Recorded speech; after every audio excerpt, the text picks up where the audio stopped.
Lawmakers in Congress are calling for a crackdown on hospice fraud. Reps from both sides of the aisle are saying there needs to be more accountability to protect the Medicare hospice program, which is paid for with your taxpayer dollars. The hearing came after a CBS News investigation uncovered red flags for widespread fraud across LA County. A fraud victim and a patient advocate that was featured in our stories testified on the Hill.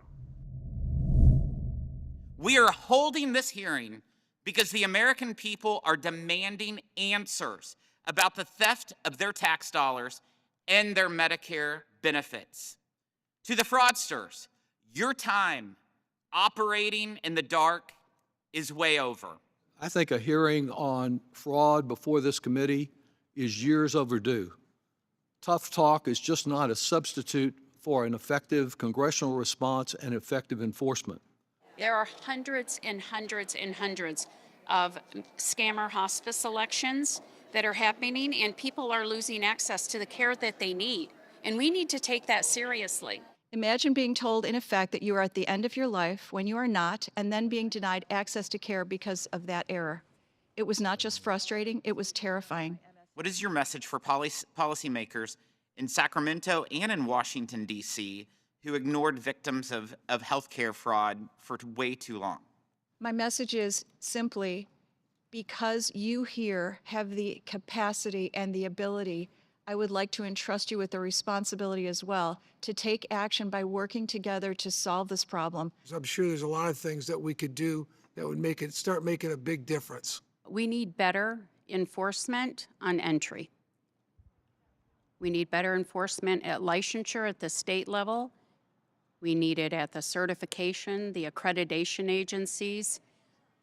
We're not going to convict our way out of this. We have to stop them from entering the system.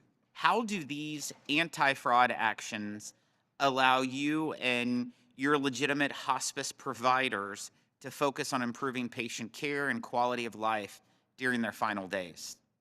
We have hope that they're going to get these scammers out, because if we don't, we are rebuilding California home health and hospice. If we don't do that, it will collapse. And it's not just blue states, it's also some of those red states. Let's just face this whole program is so fraught.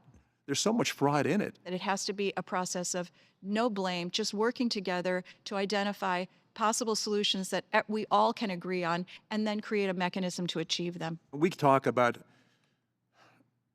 who's responsible for this. The answer is all of us. We're all responsible for it. It was a very complicated and intense experience, but I really do think at the end of the day, the voices that are most importantly going to take this issue forward were heard, and I think there is some collaboration in the room, which was my personal hope